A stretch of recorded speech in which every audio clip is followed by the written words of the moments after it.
শুভ সকাল বন্ধুরা, নতুন একটা ভিডিও নিয়ে আবারও চলে এলাম তোমাদের কাছে। আমার চ্যানেলে সবাইকে জানাই স্বাগত জানিয়ে আজকের ভিডিওটা আমি শুরু করছি। দেখো, সকালবেলায় ছেলেকে স্কুলে দিয়ে এলাম, দেখতেই পেলে ট্রেনে করে বাড়ি চলে এলাম ওকে স্কুলে দিয়ে। আর এসেই আগে ঠাকুরঘরটা পরিষ্কার করে নিলাম, ফুলও তুলে নিয়েছি, ফুল তুলে ঠাকুরঘর পরিষ্কার করে নিয়েছি। আর এখন দেখো স্নান টান করে পুজোও দিয়ে নিয়েছি। আর পুরোটা তোমাদের সাথে সব কিছু শেয়ার করছি না, একটু অল্প অল্প করে শেয়ার করছি তোমাদের দেখানোর জন্য। অবশ্যই তোমরা কমেন্ট করে বলো আমার ভিডিওটা তোমাদের কেমন লাগে, তাহলে তো আমার খুব শুনতে ভালোই লাগবে। চলো, পুজো দেওয়া তো হয়েই গিয়েছে, তোমাদের একটু দেখিয়েও দিলাম। আর এখন দেখো চলে এসেছি রান্নাঘরে। আজকে বেগুন কেটে নিয়েছি, দেখো কত বেগুন কেটে নিয়েছি, কারণ আজকে শুধু বেগুনেরই রেসিপি হবে। রেসিপি মানে কি, মানে আজকে বেগুন ভাজা আর বেগুন দিয়ে ইলিশ মাছের ঝোল করব। বেগুন দিয়ে ইলিশ মাছের ঝোল আমাদের বাড়ির সবাই খেতে খুব ভালোবাসে, কিন্তু আজকে করেও আমি বিপদে পড়ে গেছি। মানে বেগুন রান্না করেও আমি বিপদে পড়লাম, রান্না করেও আমি এত বড় বিপদে পড়লাম, সেটা তোমাদের সাথে অবশ্যই শেয়ার করছি। কি বিপদে পড়েছি আজকে আমি, এতগুলো তো বেগুন আমি কেটেছি, কিন্তু কেটেও আমি যে কী বিপদে পড়েছি তোমাদেরকে অবশ্যই জানাবো, যে রান্না করে আমি কী বিপদের মধ্যে পড়লাম।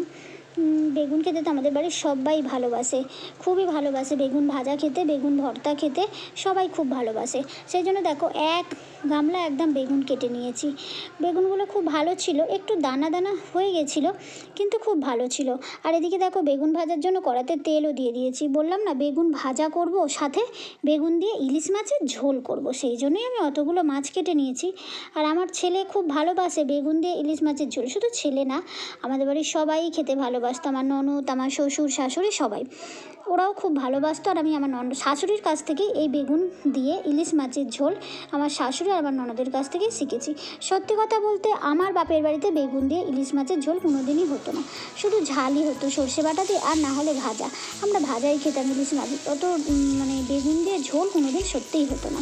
কিন্তু এখানে এসে, মানে আমার শ্বশুর বাড়িতে এসে আমি বেগুন দিয়ে ইলিশ মাছের ঝোল খাওয়া শিখেছি, আর সত্যিই খুব সুন্দর লাগে। আর এখানে দেখো এই বেগুনগুলো ডাঁটা শুদ্ধ কেন করেছি বলো তো, এগুলো ভাজা খাওয়া হবে, সেই জন্য ডাঁটা শুদ্ধ ভাজা করেছি। এরকম ডাঁটা শুদ্ধ ভাজা খেতে আমার ছেলে কিন্তু খুবই ভালোবাসে, সেই জন্য দেখো যেগুলো ডাঁটা বেগুন রেখেছি ওগুলো ভাজা খাওয়ার জন্য রেখেছি, আর যেগুলো দেখো কেটে ডাঁটাগুলো কেটে বাদ দিয়েছি ওগুলো করবো ইলিশ মাছ দিয়ে ঝোল। আর এই যে দেখো সেই জন্য আমি হালকা একটু চাপা দিয়ে ভেজেও নিচ্ছি। চলো আমি ভেজে নিই বেগুনগুলো, তোমাদের আর পুরোটা দেখালাম না, দেখতেই পাচ্ছ। মানে ভাজার বেগুনও হয়ে গিয়েছে, আর মাছের জন্য বেগুনটা আমি ভেজে নিয়েছি। আর এখানে ইলিশ মাছটা আমি আজকে ভেজে রান্না করব, যেহেতু ঝোল রান্না করব। আর তার সাথে ভাজবো আরও একটা কারণ আছে, কারণ একটু ইলিশ মাছের তেলটা আমি তুলে নেব, মানে ভাজার যে তেলটা সেই তেল একটু তুলবো, সেই জন্যও ভেজে নিচ্ছি। আর তারপরে হচ্ছে আমি আজকে ঝোল করব তো বেগুন দিয়ে, সেই জন্য একটু ভেজেই নেব ইলিশ মাছটা। সেই জন্য দেখো সমস্ত ইলিশ মাছগুলো একদম কড়ার তেলের মধ্যে দিয়ে দিয়েছি, দিয়ে মাছটা আগে আমি ভেজে নিচ্ছি, নিয়ে তারপরে বেগুন দিয়ে ঝোল করবো। বেগুন তো আমার সবগুলোই ভেজে নিয়েছি, তোমরা দেখতেই পেলে। আর চলো তোমাদের সাথে কথা বলতে বলতে আমি মাছগুলো আগে ভেজে নিই। অন্য সময় কিন্তু আমি যখন সর্ষে বাটা দিয়ে করি না, তখন কিন্তু আমি মাছটা ভাজি না।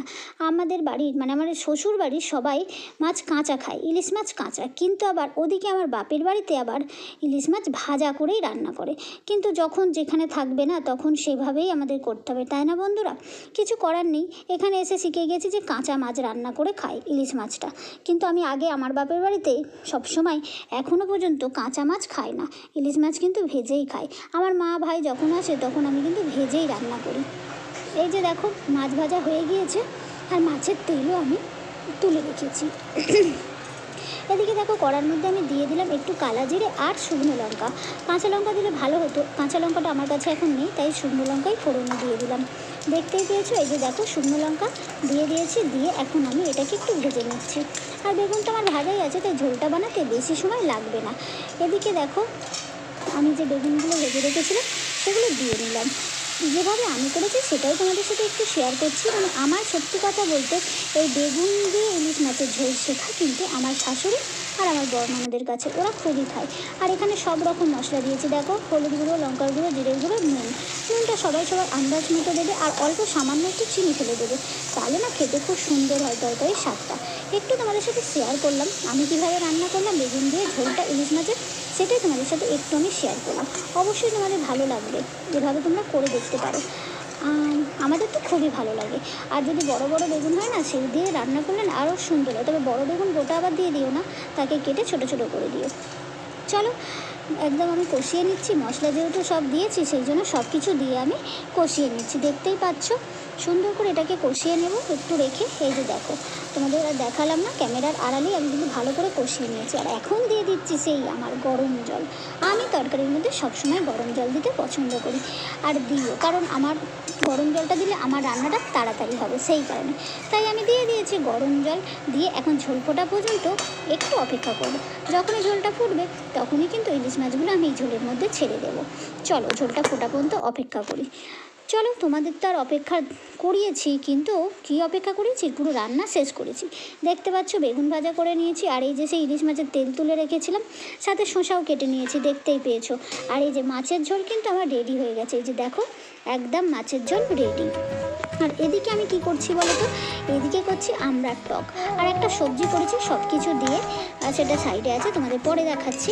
চলো এখন মোটামুটি আমার আজকের মতো রান্না কমপ্লিট হয়ে গিয়েছে, এখন শুধু খাওয়া দাওয়ার পালা। আর এদিকে আমার বাসনগুলো কিছু কিছু আমি মেজে নিয়েছি রান্না করতে করতে। আর আমড়ার টকটা সবে বসিয়েছি, এখনও হয়নি, কিন্তু খেতে খুব সুন্দর হয়েছে। কালারটা এমন কেন লাগছে বুঝতে পারছি না। আর এই যে দেখো এখানে আমার বাসন মোটামুটি সব মাঝে হয়ে গেছে, আর ভাতও দেখো হয়ে গিয়েছে। শুধু এখন খাওয়া দাওয়ার পালা। মানে রান্না করতে তো সারাটা দুপুর চলে যায়, কিন্তু খেতে মাত্র 2 মিনিটেই হয়ে যায়। মানে 10 মিনিটের খাওয়া আর 3 ঘন্টার রান্না, তাই না? দেখো খাওয়া দাওয়া করে নিয়েছি, সেটা তোমাদের সাথে শেয়ার করিনি, করে কী করবো, দেখিয়ে তো দিলাম কী রান্না করেছি, তাই আর শেয়ার করিনি। আর এখন চলে এসেছি, দেখো মানে সারাদিনে যে কতবার ছাদে ওঠানামা করতে হয় তার ঠিক ঠিকানা নেই। আবারও চলে এসেছি, এখন একটু বিছনায় উঠবো। মানে রান্না বান্না হয়ে গেছে, সমস্ত খাওয়া দাওয়া কমপ্লিট, এবার একটু শুতে যাব। তাই ভাবলাম চলো ছাদে থেকে জামা কাপড়গুলো একেবারের জন্য নিচে নামিয়ে নিয়ে যাই। তাই ছাদে এসে গেছি, দেখতেই পাচ্ছ কেমন মেঘলা এখনও করে আছে, আর বৃষ্টি তো হবেও জানা কথা, তাই নিয়ে একেবারে নামিয়ে নেব। জল ঝরে গেছে, আর অসুবিধা নেই। আর এখানে ফুলটা একটু তোমাদের সাথে শেয়ার করছি, কত সুন্দর লাগছে এই টাইম ফুলগুলো। আরও অনেক হয়েছিল, এখন যেহেতু বিকালবেলা তো সব, মানে এটা যেহেতু আড়ালে আছে বলে, গাছের ভিতরে বলে, তাই মানে দেখাতে পারলাম, না হলে কিন্তু সবই শুকিয়ে গেছে। চলো ফুল তো সকালেই তুলেছিলাম, তখনই দেখেছিলাম, আর এখন তো জামা কাপড়গুলো একদম তুলে নিয়ে নিচে চলে যাচ্ছি। আর আজকে ভিডিওটা আমি এখানেই শেষ করছি বন্ধুরা। আজকে ভিডিওটা আমার এখান পর্যন্তই থাকলো। তোমাদের কেমন লাগলো অবশ্যই কিন্তু সুন্দর দেখে একটা কমেন্ট করো। ভিডিওটা ভালো লাগলে লাইক দিও, শেয়ার করো। চলো আজকের মতো টাটা বন্ধুরা, আবার আসবো নতুন একটা ভিডিওর সাথে, নতুন একটা সময়ে, নতুন একটা দিনে। বাই বন্ধুরা, চলো। আর হ্যাঁ, কী বলো তো, তোমাদের যেটা বলতেই ভুলে গেছিলাম, যে কী বিপদে পড়েছি বলে তো। বেগুন দিয়ে রান্না করাতে না ছেলে খেতে পারেনি, না বেগুন ভাজা খেতে পেরেছে, না বেগুন দিয়ে ইলিশ মাছের ঝোল। মাছের ঝোলটা খেয়েছে, মাছটা খেয়েছে, কিন্তু মাছের ঝোলের বেগুনও খায়নি, ভাজা বেগুনও খায়নি, কারণ ওর খুবই গা চুলকোচ্ছিল, মুখ চুলকোচ্ছিল, সেই কারণে এই বিপদেই পড়েছিলাম, আর কিছু না। চলো বাই বন্ধুরা।